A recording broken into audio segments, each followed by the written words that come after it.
पुष्पा सक्सेना की कहानी प्रेम दीवानी सुनिए वैदेही के स्वर में। मैम, आपको कॉन्फ्रेंस में ले जाने के लिए कैब आ गई है। ठीक है, मैं आ रही हूँ। मेज से अपना पर्स उठा नीता जी लिफ्ट से नीचे आ गईं। अमेरिका के शिकागो नगर में आयोजित होने वाले अंतर्राष्ट्रीय कॉन्फ्रेंस में सम्मिलित होने के लिए उसकी कंपनी ने उन्हें भेजा था। ड्राइविंग सीट से उतरी एक सुंदर युवती ने तत्परता से नीता के लिए कैब की पीछे वाली डोर खोलकर मीठी आवाज में नमस्ते कहकर नीता को चौंका दिया। आपसे नमस्ते सुनकर बहुत अच्छा लगा।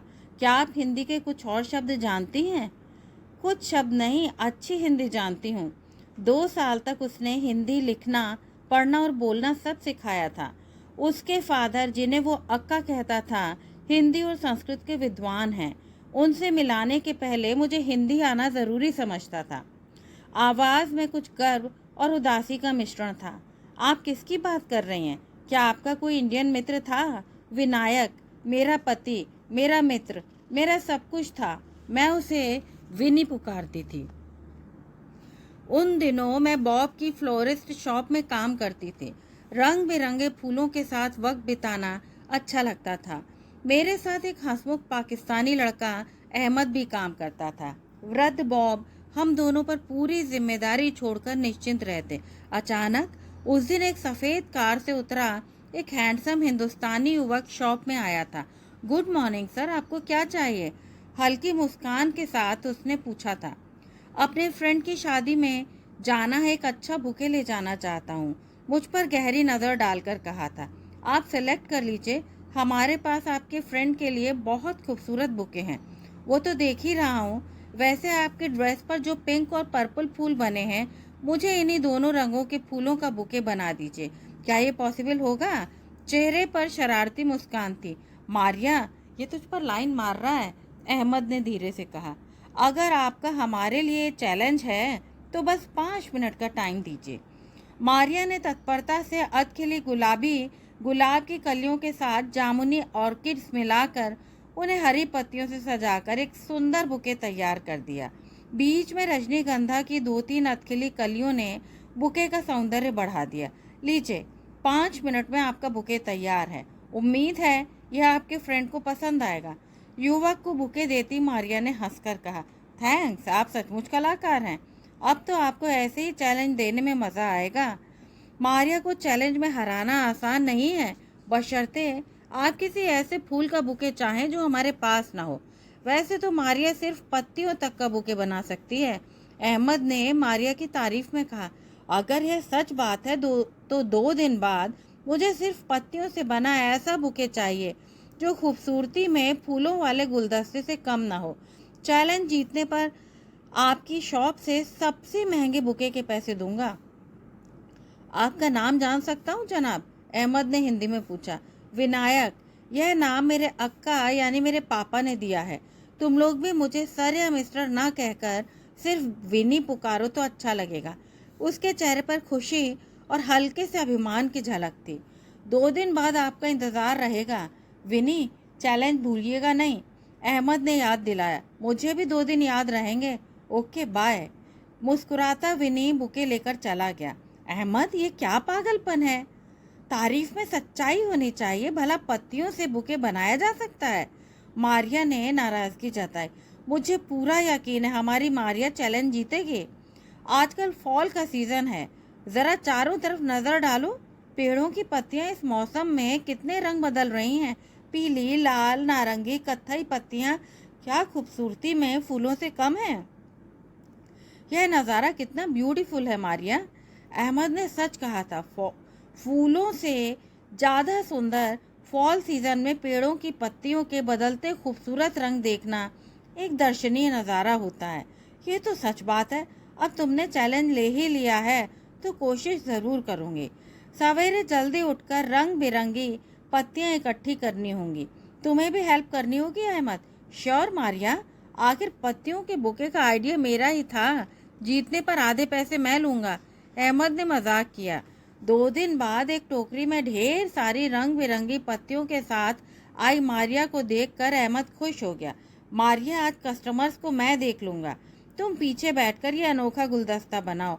वैसे ब्यूटीफुल मारिया को शॉप में न देखकर काफ़ी लोग मायूस होंगे। अहमद ने हंसकर कहा, शट अप, ये फुलिश चैलेंज तुमने ही लिया है। मुझे हार एक्सेप्ट करने को तैयार रहना चाहिए। शॉप के पीछे फूल रखने के लिए खाली जगह में मारिया पत्तियां बिखराकर बैठ गई। मारिया ने एक से एक रंगों वाली और एक साइज वाली पत्तियां अलग कर लीं। कुछ देर सोचने के बाद उसके दिमाग में जैसे तस्वीर बन गई। कैंची से पत्तियों को अलग अलग शेप में काट कर मारिया ने जैसे फूलों के गुलदस्ते बनाती थी, वैसे ही पत्तियों के रंगों, आकार और शेप के साथ एक नायाब गुलदस्ता बना डाला। लाल, पीली, नारंगी, सुनहरी और बीच बीच में हरी पत्तियों से सज्जित बुके दर्शनीय बन पड़ा था। इस नायाब गुलदस्ते को देखकर अहमद चहक उठा। विन्नी ने ठीक कहा था, तुम सचमुच एक कलाकार हो। अब हमारी जीत पक्की है। काफी देर इंतजार के बाद भी विनी को ना आता देखकर वे निराश हो गए। लगता है विनी ने सिर्फ मजाक किया था, तुमने बेकार इतनी मेहनत की। अहमद कंसर्न था। अचानक विनी को शॉप में आता देख दोनों के चेहरों पर खुशी आ गई। गुड मॉर्निंग विनी, आज आपको आने में देर हो गई। अहमद ने खुशी से स्वागत किया। सॉरी, कुछ काम आ गया था। मेरा चैलेंज तो रेडी है। मारिया पर नजर डालते विनी ने कहा, ये रहा मारिया का कमाल। एक कस्टमर इसे लेना चाहता था, मुश्किल से मना किया है। अहमद, क्यों बेकार की बातें बना रहे हो? इसे तो किसी ने देखा ही नहीं है। मारिया ने सच बताया। वाह मारिया, यकीन नहीं होता, तुमने ये बुके फूलों से नहीं पत्तियों से बनाया। इतने सुंदर गुलदस्ते को तो मैं अपने सब फ्रेंड्स को दिखाऊंगा। ये तो तुम्हारा प्राइज विनिंग आइटम है। मैं अपनी हार मानता हूँ। अहमद, बताओ तुम्हारा सबसे महंगा बुके कौन सा है? मुझे इसकी कीमत देनी है। थैंक्स विनी, पर मुझे इसकी कीमत नहीं चाहिए।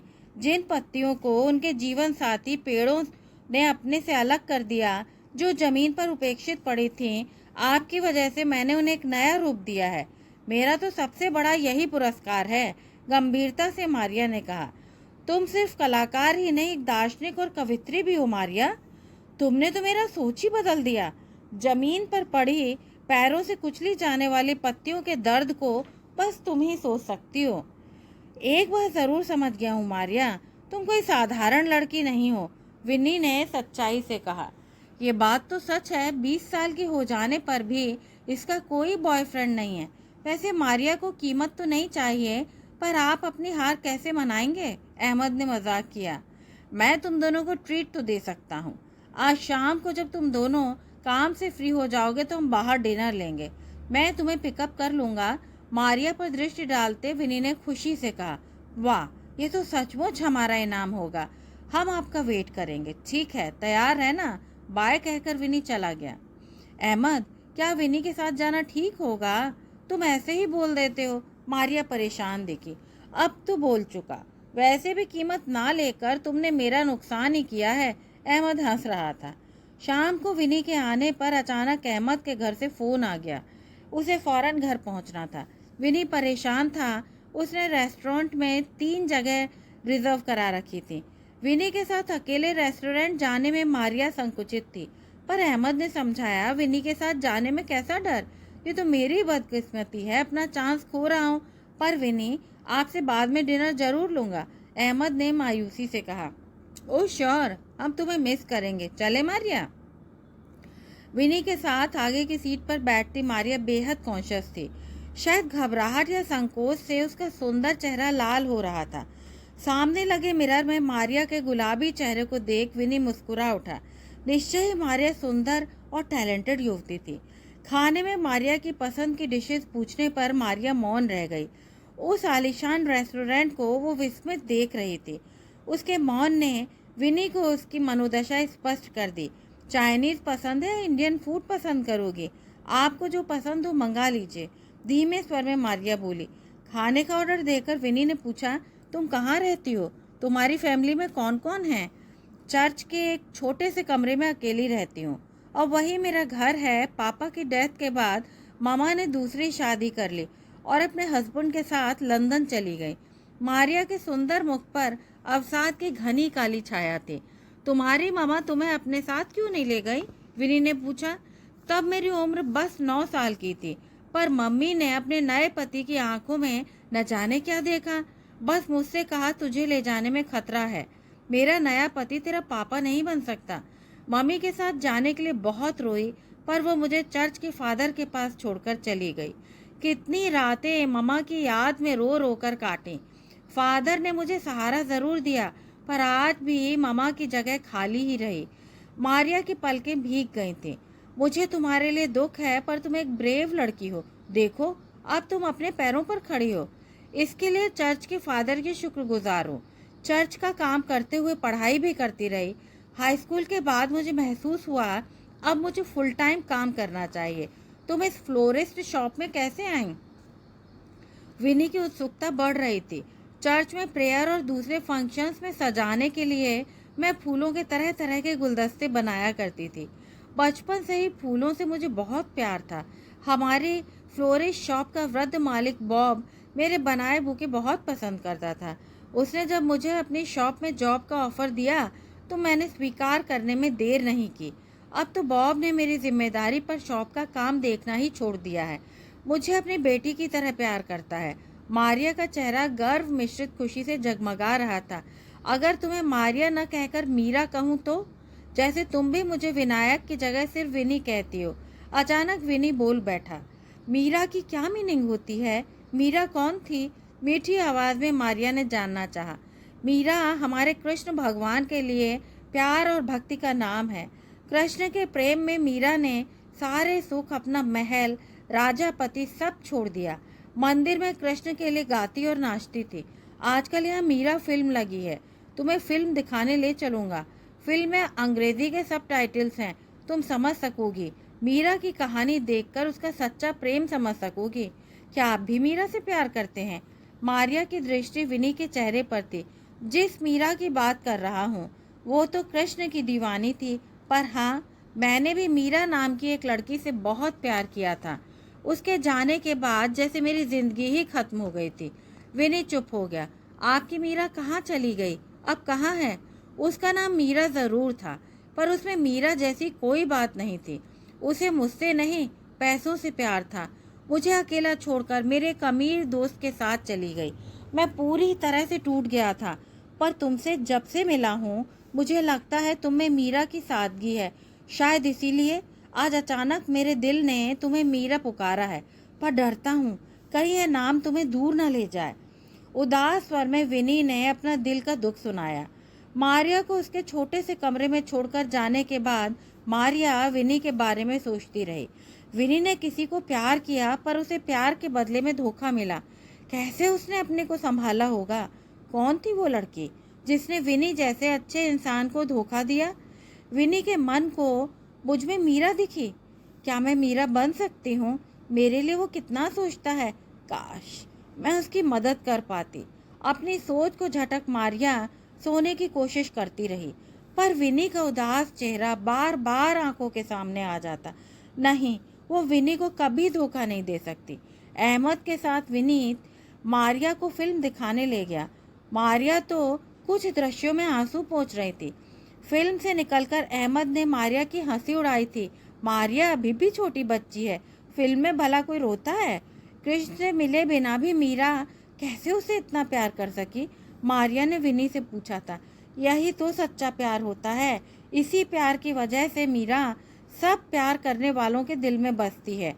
मेरे पास अंग्रेजी में मीरा की कहानी की किताब है, तुम उसे पढ़ना, तब उसका प्रेम समझ सकोगी। विनी ने गंभीरता से समझाया था। उस दिन के बाद मारिया के मन पर जैसे मीरा ने अधिकार कर लिया था। उसके मन मानस पर मीरा छा गई थी। उसका प्यार त्याग ही नहीं, उसके भजन भी दोहराते। किताब पढ़ती सोचती, क्या वो भी किसी को मीरा की तरह प्यार कर सकती है, जिसके लिए अपना सब कुछ न्यौछावर कर दे? विनी के मुंह से अपने लिए मीरा पुकारना उसे बहुत अच्छा लगता था। अब विनी अक्सर मारिया से गुलदस्ते लेने पहुंच जाता था। अहमद उसे छेड़ता, गुलदस्ते ले जाने के लिए बार बार आना तो मारिया से मिलने आने का बहाना है। अब विनी के दिल पर मारिया का साम्राज्य है। वैसे शायद मारिया तुम्हें भी विनी अच्छा लगता है। बेकार की बात मत बना। जैसे तुम नूरी से मिलने जाने के बहाने खोजते हो, विनी ऐसा नहीं है। मारिया का मुख लाल हो जाता। एक दिन जब विनी बुके लेने आया तो अहमद पूछ बैठा, एक बात बताओ, तुम रोज किसके लिए बुके ले जाते हो विनी? हॉस्पिटल में मेरा एक फ्रेंड एडमिट है उसके कमरे में रोज ताजे फूल रखने से उसे अच्छा लगता है। मुरझाए फूल खुशी की जगह अवसाद दे सकते हैं। यही सोचकर उसके लिए बुके ले जाता हूँ। ये तो बहुत अच्छी बात है। अब आगे से तुमसे गुलदस्तों के पैसे नहीं लेंगे, मारिया ने कहा। मारिया भी अब विनी के साथ सहज हो गई थी। कभी एक दिन विनी ने मारिया को अपने घर और माँ बाप के विषय में भी बताया। केरल में नारियल और केले की हरियाली से घिरा हुआ उसका घर है। विनी उनका इकलौता बेटा है। उसकी अम्मा सामान्य गृहिणी हैं, पर उसके पापा हिंदी और संस्कृत के ज्ञाता हैं। विनी ने भी हिंदी उन्हीं की प्रेरणा से सीखी है। तुम मुझे हिंदी सिखाओगे विनी? अचानक मारिया पूछ बैठी। अगर तुम्हें सचमुच हिंदी सीखनी है तो तुम्हारी मदद करके मुझे बहुत खुशी होगी मीरा। मैं चाहता हूँ जब तुम मेरे पेरेंट्स से मिलो तो तुम उनके साथ आसानी से बात कर सको। मेरी अम्मा अंग्रेजी नहीं समझती पर हिंदी समझती हैं। मैं तुम्हारे पेरेंट्स से कैसे मिल सकूंगी? क्या वे अमेरिका आ रहे हैं? मारिया उत्सुक हो उठी। हो सकता है तुम्हें उनसे मिलने मेरे साथ इंडिया चलना पड़े। विनी के चेहरे पर शरारत थी। कैसे? क्या तुम मुझे इंडिया ले चलोगे? मारिया विस्मित थी। इंतजार करो, धैर्य का फल मीठा होता है, विनी ने गंभीरता से कहा। मारिया मनोयोग पूर्वक विनी से हिंदी लिखना पढ़ना सीख रही थी। उसकी मेहनत विनी को विस्मित करती। कुछ ही दिनों में वो हिंदी लिखने और विनी की काफ़ी बातें समझने लगी थी। कुछ दिनों बाद विनी ने अचानक मारिया से कहा था, कुछ दिनों के लिए अपने घर केरल जा रहा हूँ। अम्मा बहुत याद करती हैं। मुझे मिस करोगी मीरा? कब जा रहे हो? कितने दिनों में लौटोगे? तुम्हें बहुत मिस करूंगी विनी। मारिया जैसे व्याकुल हो उठी। कुछ ज़रूरी काम है, हिंदी पढ़ती रहना। लौटकर टेस्ट लूंगा, किताबें छोड़े जा रहा हूँ। विनी के इंडिया चले जाने से जैसे मारिया की जिंदगी ही सूनी हो गई थी। हर रोज उसका इंतजार करती मारिया कहीं खो सी जाती। गुलदस्ते बनाती उंगलियों में असावधानी के कारण कांटे चुभ जाते। तुझे विनी से प्यार हो गया है मारिया। अल्लाह से दुआ करूंगा तुझे तेरा प्यार मिल जाए। अहमद उसके लिए कंसर्न होता।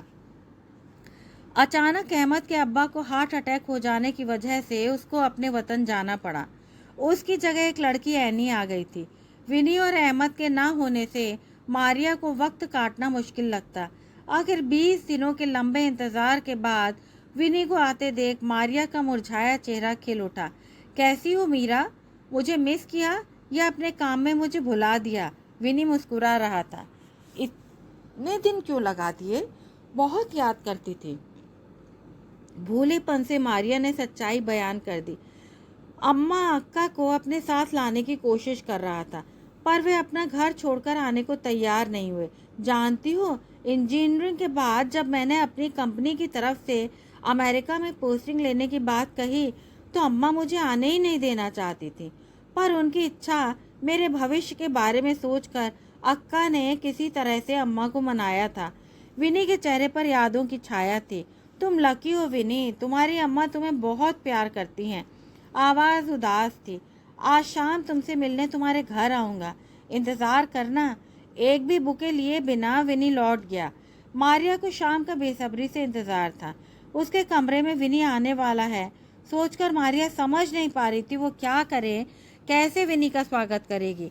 वो घर क्यों आ रहा है, वजह पूछने का उसने मौका ही कहाँ दिया था। दरवाजे की दस्तक सुनती मारिया के दिल की धड़कन तेज हो गई। आज पहली बार उसके छोटे से कमरे में कोई आ रहा था। दरवाजे पर मुस्कुराता विनी खड़ा था। मारिया के हाथ में सुर्ख लाल गुलाब देकर हैप्पी बर्थडे मीरा कहकर उसे चौंका दिया था विनी ने। तुम्हें कैसे पता आज मेरा बर्थडे है? मारिया विस्मित थी। जिसे प्यार किया जाए उसके बारे में इतना तो पता होना ही चाहिए। ये क्या कह रहे हो विनी? तुम मुझसे? नहीं, ये सच नहीं है। मारिया यकीन नहीं कर पा रही थी। यही सच है मीरा, तुमसे दूर जाकर इस सच्चाई को जान सका हूँ। क्या तुम मुझसे सचमुच शादी करोगी मीरा? तुम्हारे पास शादी के लिए अपने पेरेंट्स को राजी करके आया हूँ। मुझे स्वीकार कर लो मीरा। समझ नहीं पा रही हूँ, क्या यह सच हो सकता है? मारिया सोच में पड़ गई। यही सच है। मैं जानता हूँ तुम मुझे पसंद करती हो, एक दिन प्यार भी करोगी, इसका विश्वास है। चाहकर भी मारिया अपना दिल खोलकर नहीं कह सकी कि उसने सिर्फ और सिर्फ विनी को चाहा है। उसके इंतज़ार में उसने कैसे एक एक दिन काटा है। अगर तुम मुझे स्वीकार करो तो साड़ी इंडिया से लाया हूँ। विवाह के समय यही ट्रेडिशनल साड़ी पहनी जाती है। तुम सोचकर फैसला करना। साड़ी तुम्हारे पास छोड़े जा रहा हूँ। दरवाज़ा खोलकर विनी चला गया। अवाक मारिया कुछ भी न कह सकी, ना उसे रोक सकी। विनी के लिए लाया केक वैसे ही रखा रह गया था। जो कुछ सोचा था मन में ही रह गया। पूरी रात सोचने के बाद मारिया निर्णय कर चुकी थी। प्यार से साड़ी को सीने से लगा मारिया ने उसे संभाल कर अलमारी में रख दिया। हाँ, यह विनी के से प्यार करने लगी थी। हमेशा लड़कों से दूर रहने वाली मारिया विनी की मीरा बन गई थी। दूसरे दिन मीरा की हाँ सुनते ही विनी चहक उठा। बस तुम्हारी हाँ का इंतजार था। हम अभी आज ही विवाह कर लेंगे। मुझसे इंतजार नहीं होगा। विवाह के लिए विनी के माता पिता की अनुपस्थिति मीरा को खल रही थी। उसकी माँ तो नहीं थी, पर काश विनी के पेरेंट्स उन्हें आशीर्वाद देने आ जाते। मीरा की इच्छा थी उसका विवाह चर्च में हो जाता, पर विनी को ये मंजूर नहीं था। काश आज अहमद ही उसके साथ होता। विवाह दो लोगों के बीच होता है, इसके लिए पंडित या प्रीस्ट की ज़रूरत मैं नहीं मानता। हमने सच्चे दिल से एक दूसरे को स्वीकार करके विवाह किया है। माला बदलना काफ़ी होता है। एक बात और याद रखना, अब तुम सिर्फ मेरी मीरा हो। मारिया नाम हमेशा के लिए भुलाना होगा, विनी ने कहा। विनी और मारिया एक दूसरे के गले में माला पहनाकर विवाह बंधन में बंध गए। मारिया को विनी की कही हर बात माने थी। बॉब ने मारिया को सुंदर नेकलेस देकर प्यार से सीने से चिपटा लिया। मारिया अब पूरी तरह से विनी की मीरा बन गई थी।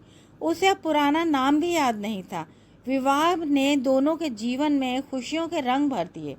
एक दूसरे को पाकर दोनों पूर्ण हो गए थे। विनी के प्यार में मीरा जैसे जागते हुए सपने जी रही थी। विनी उसके जीवन का केंद्र बिंदु बन गया था।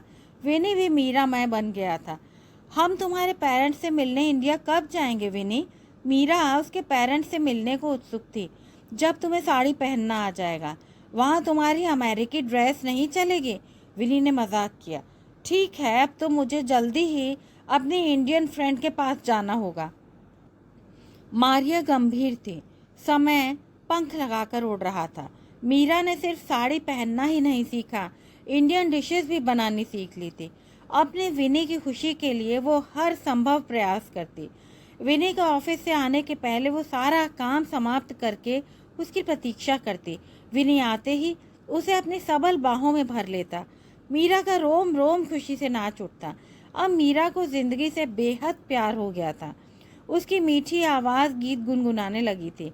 घर के बाहर रंग बिरंगे फूल मुस्कुराते। एक साल बीतने जा रहा था, पर विनी से बार बार कहने पर भी वो इंडिया जाने को उत्सुक नहीं था। हमेशा काम का बोझ उस पर रहता।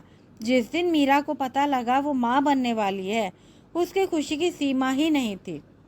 विनी, जानते हो हमारे घर एक नया मेहमान आने वाला है। हम दोनों मम्मी पापा बनने वाले हैं। खुशी से पगी आवाज में सूचना देती मीरा के गालों पर गुलाब खिलाए थे। यह कैसे हो गया? हम अभी बेबी को नहीं ला सकते। अम्मा को कैसे बताएंगे? विनी परेशान था। क्यों? क्या तुमने अभी तक मम्मा को हमारी शादी के बारे में नहीं बताया है? मीरा विस्मित थी। मैंने अम्मा अक्का से तुम्हारे बारे में बताया है। वे चाहते हैं हम दोनों इंडिया के मंदिर में शादी करें। उन्हें ये नहीं बताया कि हमने यहाँ शादी कर ली है। सोचा था 1-2 महीने बाद हम दोनों इंडिया जाएंगे, पर अब तो उन्हें सच्चाई बताने से पहले मुझे अकेले ही जाना होगा, विनी ने गंभीरता से कहा। तुमने ऐसा क्यों किया विनी? माँ पापा से इतनी बड़ी बात क्यों छिपाई? मीरा ने दुख से कहा। परेशान मत हो, मैं अगले हफ्ते इंडिया जाकर उन्हें सब समझा दूंगा। फिर हम दोनों साथ में इंडिया चलेंगे, प्यार से मीरा को सीने से लगाकर विनी ने कहा। मीरा को आश्वस्त कर विनी इंडिया चला गया। जाते समय चिंतित मीरा उसका फ़ोन नंबर भी लेना भूल गई। जाते जाते विनी ने वादा किया वो उसे इंडिया पहुंचकर फ़ोन करता रहेगा। उसका घर केरल के एक विलेज में है, वहाँ इंटरनेट की सुविधा नहीं है, इसलिए शायद फ़ोन भी देरी से कर पाएगा। वैसे जल्दी ही विनी उसे अपने घर ले जाएगा। केरल की सुंदरता देखकर मीरा अमेरिका भूल जाएगी। मीरा के माथे पर चुंबन अंकित कर विनी चला गया था। दिन बीतने लगे, पर विनी का कोई फ़ोन नहीं आया। मीरा बेचैन थी, पर विनी ने कहा था शायद वहाँ से फ़ोन लगाना कठिन होता होगा। अपने पेरेंट्स को समझाने में भी समय लगेगा। अहमद वापस आ गया था। मीरा की शादी की बात सुनकर नाराज़गी जताते हुए कहा, आने दो विनी को, वैसे भी क्या जल्दी थी, मेरा भी इंतज़ार नहीं किया। उसके लौटने पर डबल पार्टी लूँगा। अहमद को वैसी जल्दी में विवाह का औचित्य समझ में नहीं आया। सोचा शायद प्यार में वैसी ही दीवानगी होती होगी। अचानक एक दिन किसी अपरिचित के फ़ोन ने मीरा को संज्ञा शून्य सा कर दिया। क्या आप मारिया विंसेंट बोल रहे हैं?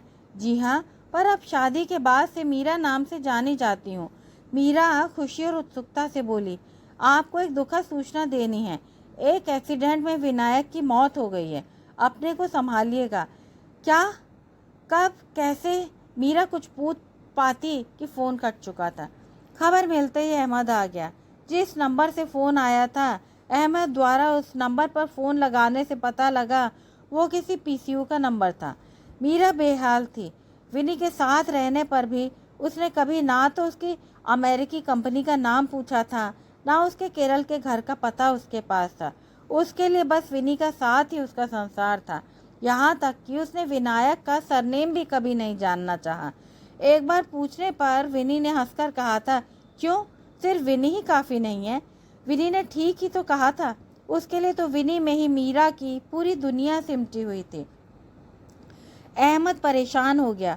मीरा से कहा, तू भोली है, ये बात तो जानता था, पर यह नहीं जानता था कि तुझमें इतनी भी अकल नहीं होगी कि जिसके साथ पूरी जिंदगी के बिताने के लिए शादी कर रही थी, उसका पूरा नाम, उसका इंडिया और उसकी कंपनी का पता भी नहीं जानना चाहा। इतने बड़े देश में सिर्फ नाम से किसी को जानना आसान नहीं है। उस स्थिति में मीरा ने फिर चर्च की शरण ली। निश्चित समय पर मीरा ने एक प्यारे से बेटे को जन्म दिया। अहमद ने उसको नायक नाम दिया। विनायक का बेटा नायक कहलाएगा। वृद्धा सिस्टर मार्था ने माँ और बच्चे दोनों को संभाला था। बॉब के बहुत कहने पर भी उस फ्लोरिस्ट शॉप में काम के लिए जाना मंजूर नहीं किया जहाँ विनी से उसकी भेंट हुई थी। जीविका के लिए एक टैक्सी कंपनी में काम करना शुरू किया था। तब से यही काम कर रही हूँ। मीरा की आवाज़ में उदासी थी। मीरा, तुम अभी यंग हो, सुंदर हो, तुमने ज़िंदगी में आगे बढ़ने की नहीं सोची? तुमसे शादी के लिए बहुत से अच्छे लड़के मिल जाएंगे। नीता जी पूछ बैठी। आपने तो मीरा के बारे में सुना होगा। मैं विनी की मीरा हूँ। अब उसके अलावा किसी दूसरे के बारे में सोच भी नहीं सकती। वो हमेशा मेरी यादों में मेरे साथ रहेगा। इतना कहकर वो चुप हो गई। नीता जी अवाक थी। एक अमेरिकी लड़की ने मीरा को किस तरह से आत्मसात कर लिया था। कुछ देर के मौन के बाद मीरा ने भीगे स्वर में नीता जी से अनुरोध किया, मैम, क्या आप मेरे विनी का पता लगा सकती हैं?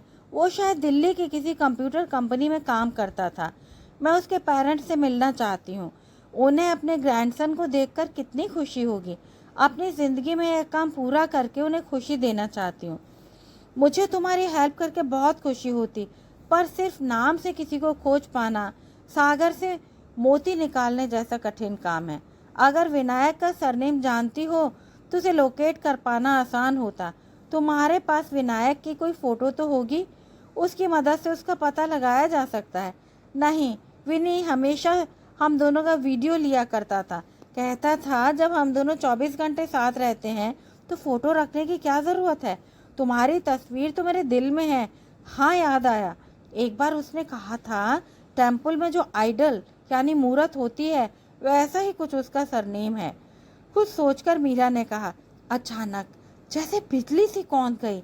नीता जी को याद आया, अभी अमेरिका आने के 2 दिन पहले कंप्यूटर सेक्शन से विनायक मूर्ति अपनी शादी की खुशी में उन्हें मिठाई देने आया था। नीता जी के साथी ने उससे परिहास किया था, जानते हो विनायक, नीता मैम शिकागो जा रही हैं। तुम भी तो वहाँ 2 साल की पोस्टिंग पर गए थे। अगर कोई गर्लफ्रेंड बना ली हो तो उसके लिए मैसेज भिजवा दो। वैसे शायद तुम समय से पहले इंडिया लौट आए, वरना अमेरिका से कोई जल्दी नहीं लौटना चाहता। क्या लौटने की कोई खास वजह थी? कमलेश कुमार ने भी कहा, ओह नो, ऐसा कुछ नहीं था। मुझे वहाँ का क्लाइमेट सूट नहीं कर रहा था, इसलिए इंडिया वापसी की रिक्वेस्ट की थी। अचानक उसका चेहरा जैसे काला सा पड़ गया था। ये कैसा संयोग था? आज नीता जी जिस टैक्सी में बैठी हैं, उसकी ड्राइवर विनायक मूर्ति के धोखे की शिकार है। उस धोखेबाज के झूठे प्यार को सच्चा प्यार मानकर अपने दिल में उसे बसाए बैठी है। यहाँ तक कि उसके पेरेंट्स से उनके पोते को मिलाने के लिए बेचैन है। नहीं विनायक, तुम्हें इस धोखे की भरपाई करनी ही होगी। मीरा को उसका अधिकार दिलाना ही होगा। पर कैसे? कितनी चालाकी से उसने शादी का कोई गवाह या सबूत ही नहीं छोड़ा है। नीता जी ने पक्का निश्चय कर लिया, विनायक को सजा दिलाए बिना नहीं छोड़ेगी। कुछ सोचकर शांत स्वर में उन्होंने कहा, मीरा, उम्र और अनुभव दोनों में मैं तुमसे बड़ी हूँ। अगर कोई सलाह दूं तो क्या मानोगी? जरूर, आप जो कहेंगी मेरी भलाई के लिए होगी, मीरा ने जवाब दिया।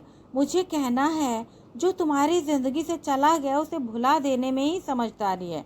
अब तुम्हें अपने बेटे के भविष्य की चिंता करनी है। उसे खूब पढ़ा लिखा कर एक योग्य इंसान बनाना तुम्हारा फर्ज है। तुम्हारे सामने अभी बहुत लंबी जिंदगी है। अगर राह में कोई अच्छा जीवन साथी मिल जाए तो उसे स्वीकार कर लेना, क्योंकि हो सकता है बड़ा होने पर तुम्हारे बेटे को पापा की कमी महसूस हो। आप ठीक कहती हैं, पर विनी ने मुझे मीरा कहा है। अगर मैंने शादी कर ली तो क्या विनी को धोखा देना नहीं होगा? मीरा ने सवाल किया। नहीं, बिल्कुल नहीं। तुम्हारी स्थिति अलग है। मीरा ने विवाह नहीं किया था, उस पर उसकी संतान की जिम्मेदारी नहीं थी। एक बड़ी बहन की तरह तुम्हें सलाह दी है। तुम मेरी बात पर गंभीरता से सोचना। कोशिश करूंगी। अगर विनायक का पता मिल सका तो उसके बेटे के लिए जो सहायता कर सकी जरूर करूंगी। दृढ़ निश्चय के साथ नीता जी ने मन में निर्णय लिया था। धन्यवाद मैम, आपकी बातों से मुझे बहुत हिम्मत मिली है। शायद उसका स्वर भीग आया था। अगर समय मिला तो तुम्हारे बेटे से मिलने जरूर आऊंगी, प्यार से नीता जी ने कहा। कॉन्फ्रेंस हॉल आ गया था। कैब रोक मीरा ने तत्परता से नीता जी के लिए कार की डोर खोल दी थी। कार से उतरती नीता जी ने अपने मोबाइल में मीरा का चित्र लेकर प्यार से उसे गले लगा लिया। नीता जी के गले लगी मीरा विस्मित थी। शायद दोनों की पलकों पर अनजाने ही जल कण छलक आए थे। कहानी सुनने के लिए बहुत बहुत धन्यवाद। यदि आपको ये कहानी अच्छी लगी हो तो कृपया चैनल को सब्सक्राइब करें।